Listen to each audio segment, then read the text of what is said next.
গণহত্যার নায়ক মোদি যেতে হবে। সেদিনে ফ্যাসিবাদী সরকার সংগ্রামী ভাইয়েরা আমার, বাংলাদেশ দুই ভাগে বিভক্ত। একটি হলো ৭২-এর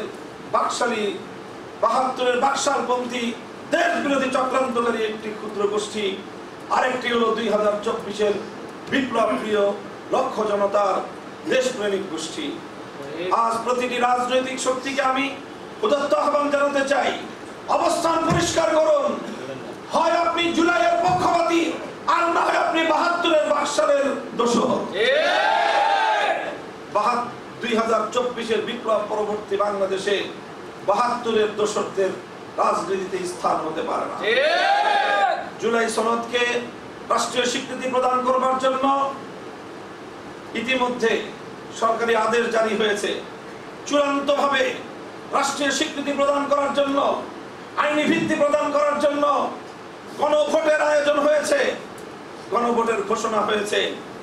যদিও বাংলাদেশের মানুষ চেয়েছিল যে জুলাই সনদকে আইনি ভিত্তি প্রদান করার জন্য একটি স্বতন্ত্র নির্বাচন হবে, একটি গণভোট হবে, যেই গণভোটে দেশের মানুষের সম্পূর্ণ মনোযোগ থাকবে জুলাই সনদের দিকে, যেই গণভোটে মানুষ বুঝে শুনে জুলাই সনদের ভিত্তিতে আগামীর বাংলাদেশ গড়বার রূপরেখা প্রদান করবে।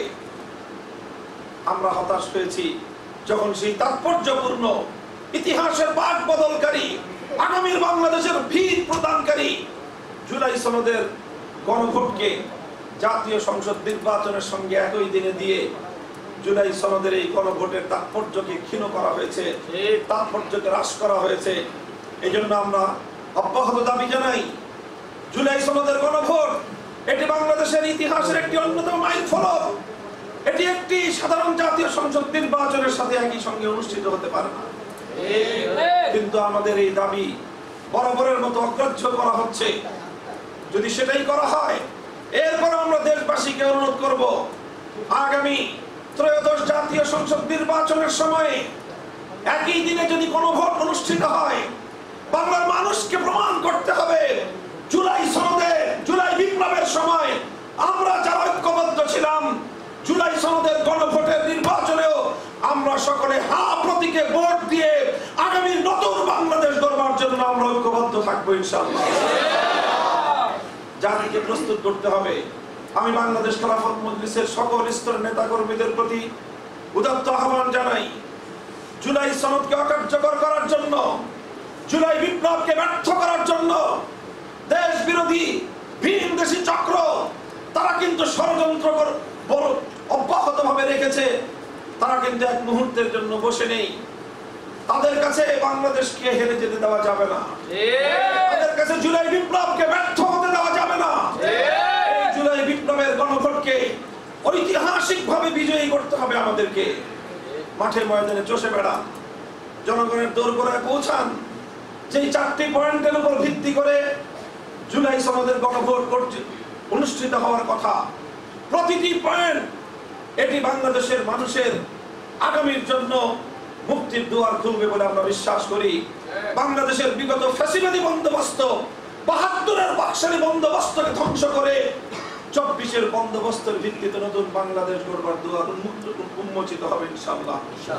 তাই জুলাই সনদকে কেন্দ্র করে যে গণভোট অনুষ্ঠিত হচ্ছে, এই ক্ষেত্রে বাংলাদেশ খেলাফত মজলিসের নেতাকর্মীরা ঐতিহাসিক ভূমিকা পালন করবেন, জনগণকে সংগঠিত করবেন। জুলাই সনদের হায়ের পক্ষে আপনারা ক্যাম্পেইন করবেন। জুলাইয়ের বিপ্লবের সকল অংশীজন রাজনৈতিক দলগুলোকে এবং তাদের নেতাকর্মীদেরকে আমি আহ্বান জানাবো, কেউ যেন জুলাই সনদের গণভোটের নায়ের পক্ষে ক্যাম্পেইন করার মতো আত্মঘাতী সিদ্ধান্ত না নেয়। যারা এই নায়ের পক্ষে ক্যাম্পেইন করবে, প্রমাণ হবে তারা বাংলাদেশ বিরোধী, জুলাইয়ের বিপ্লব বিরোধী, তারা ফ্যাসিবাদের দোষর।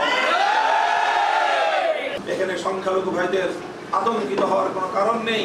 আমরা দায়িত্ব গ্রহণ করে, চ্যালেঞ্জ করে আমি দায়িত্ব নিয়ে ঘোষণা করছি, যদি ইসলামী শক্তি বাংলার ক্ষমতার মসনদে আসতে পারে, বাংলাদেশের ইতিহাসের ৫৪ বছরে সংখ্যালঘুদেরকে নিয়ে ধান্দাবাজির যত রাজনীতি হয়েছে, সমস্ত অপরাজনীতির মৃত্যু ঘটবে সংখ্যালঘুদের কালজয়ী ইসলাম বয়ান করে ছাড়বো ইনশাআল্লাহ। জনতার হৃদয়ের স্পন্দন আজকের এই কর্মী সভায় ইতিমধ্যে আমাদের মাঝে অনেক বক্তব্য শোনার জন্য আমরা অধীর আগ্রহে বসে আছি। সকলের প্রতি ফরিদপুরের সংসদ সদস্য প্রার্থী মাওলানা মিজান অসংখ্য ভাইরা তারা শাহাদাত বরণ করেছে। সভাপতি